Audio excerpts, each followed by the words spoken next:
Assalamualaikum warahmatullahi wabarakatuh. Perkenalkan, nama saya Yasna Sifah Hasan, nomor akun 31 dari kelas 12 TKP 1. Di sini saya akan mereview buku novel yang sudah saya baca untuk menyelesaikan tugas proyek akhir PKN. Ini adalah buku novel biografi tentang Buya Hamka yang sudah saya baca. Buku novel ini ditulis oleh Ahmad Fuadi, diterbitkan oleh PT Falcon pada tahun 2021 di Jakarta. Hamka merupakan nama pena yang ia gunakan, singkatan dari Haji Abdul Malik Karim Amrullah. Sementara Buya merupakan panggilan kehormatan kepada ahli agama dalam tradisi Minangkabau. Buya Hamka berasal dari keluarga ulama. Ayahnya adalah Abdul Karim Amrullah atau biasa dipanggil Haji Rasul, yang dikenal sebagai seorang pembaru Islam di Minangkabau. Sewaktu berusia 4 tahun, Buya Hamka dan keluarga pindah dari Maninjau ke Padang Panjang. Di sana, ia belajar Al-Quran dan bacaan sholat dengan dibantu oleh kakak tirinya. Pada tahun 1915, Hamka masuk ke sekolah desa, di mana ia belajar pengetahuan umum. Sementara, pada sore harinya, ia ikut pendidikan agama di Dinia School, yang dirintis oleh Zainuddin Labai El Yunus. Pada tahun 1918, Hamka berhenti dari sekolah desa dan masuk ke Tawalib atau organisasi Islam paling awal di Indonesia berdasarkan arahan sang ayah.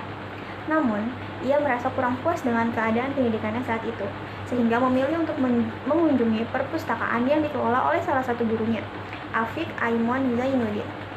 Di perpustakaan inilah Hamka mulai mengarahkan pandangannya untuk pindah ke Jawa setelah membaca buku-buku tentang Jawa Tengah.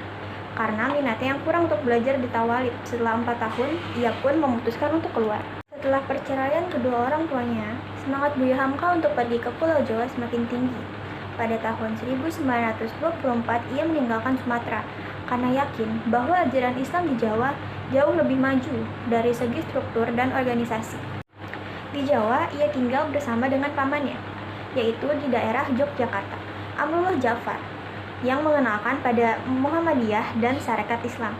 Selain itu, Hamka juga belajar di bawah bimbingan banyak ahli, seperti Bagus Hadikusumo, Cokro Aminoto, Abdul Rozak Fahrudin, dan Surya Pranoto. Ia juga pergi ke Bandung dan bertemu dengan tokoh-tokoh Masyumi seperti Ahmad Hasan dan Muhammad Nasir, yang memberinya kesempatan untuk menulis di majalah Pembela Islam. Pada tahun 1925, ia berkunjung ke Pekalongan. Niatnya ke Pekalongan adalah untuk belajar dari Sultan Mansur Ahmad Rashid, yang saat itu menjadi ketua Muhammadiyah cabang Pekalongan. Dari sinilah ia mulai memberikan ceramah agama di beberapa tempat dan memiliki semangat baru dalam mempelajari Islam. Setelah ia menetap di Jawa selama 1 tahun, ia pun memutuskan untuk kembali ke Padang Panjang dan menulis majalah pertamanya, Satibul Ummah, yang berisi kumpulan khotbah yang ia dengarkan di surau jembatan besi di Tablik Muhammadiyah. Selain itu, ia berdakwah di Padang Panjang, namun kehadiran tidak disambut baik oleh masyarakat, bahkan oleh ayahnya sendiri. Hamka kerap dikritik dan dicemooh sebagai ulama yang tidak berpengalaman dan tidak bisa berbahasa Arab. Hal itulah yang memacunya untuk pergi ke Mekah pada tahun 1927 untuk memperluas pengetahuan agamanya dan mendalami bahasa Arab, sekaligus beribadah haji. Ketika di Mekah, Hamka bertemu dengan jurnalis lain yaitu Haji Agus Salim dan menjadi koresponden harian Pelita Andalas serta bekerja di sebuah perusahaan percetakan. Hamka sempat ingin menetap di Mekah, tetapi Haji Agus Salim menyarankan agar ia kembali ke tanah air dan melanjutkan karirnya di tanah kelahirannya sendiri. Buya Hamka memang kembali ke tanah air, tetapi memilih untuk menetap di Medan daripada di kampung halamannya sendiri yaitu Padang Panjang. Selama di Medan, ia banyak menulis artikel di berbagai majalah dan mengirimkan tulisannya ke Surat Kabar Pembela Islam di Bandung dan Suara Muhammadiyah. Pada tahun 1928, Hamka diangkat sebagai redaktur majalah Kemajuan Zaman yang didasarkan pada hasil mufakat Muhammadiyah di Padang Panjang. Setelah itu, ia aktif menulis beberapa buku, termasuk novel terkenal. Salah satunya adalah Di Bawah Lindungan Ka'bah yang terinspirasi dari perjalanannya ke Mekah pada tahun 1927. Setelah novel Di Bawah Lindungan Ka'bah terbit pada tahun 1938, Buya Hamka kembali menulis beberapa novel, di antaranya seperti Tenggelamnya Kapal Van der Wijk, Merantau ke Delhi, dan Kedudukan Perempuan di Dalam Islam. Buya Hamka pun pernah berurusan dengan Jepang. Pada masa pendudukan Jepang, Buya Hamka sempat diangkat sebagai penasihat agama Jepang. Ia menerima posisi ini karena janji Jepang untuk memberikan kemerdekaan kepada Indonesia. Namun, di sisi lain, posisi ini membuat dirinya menjadi sasaran kritik karena dituduh sebagai kaki tangan penjajah oleh banyak orang Indonesia. Kemudian, pada masa revolusi, Buya Hamka turut berjuang untuk mengusir Belanda dengan bergabung bersama gerilyawan di hutan-hutan di Medan.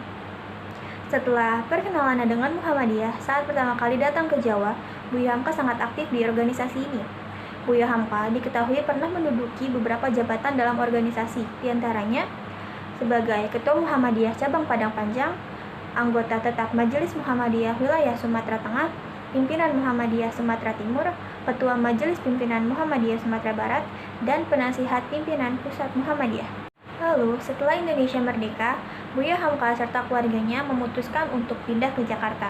Ia diangkat sebagai pegawai Kementerian Agama dan ditugaskan untuk mengajar di beberapa perguruan tinggi di Jakarta. Buya Hamka dikenal sebagai salah satu tokoh yang mendukung teori Mekah, yang menyatakan bahwa pengaruh Islam masuk ke Nusantara pada sekitar abad ke-7 dibawa langsung oleh para pedagang Arab. Landasan teori Buya Hamka ini yang mengatakan Islam masuk ke Indonesia berasal dari Arab adalah hikayat-hikayat Raja-Raja Pasai. Dalam hikayat Raja-Raja Pasai, disebutkan bahwa Syekh Ismail datang dari Mekah melalui Malabar menuju Pasai yang mengislamkan rajanya, Merah Silu, yang kemudian bergelar Malik al-Solih. Di balik banyak cerita hebat dari Buya Hamka, beliau pernah masuk ke dalam jeruji besi. Di bidang politik, Buya Hamka aktif dalam Partai Majelis Syura Muslimin Indonesia atau Masyumi, yang akhirnya dibubarkan karena dituduh terlibat dalam pemberontakan PRRI. Pada tahun 1962, sebagai anggota senior Partai Masyumi, Buya Hamka sempat dipenjara selama 2 tahun.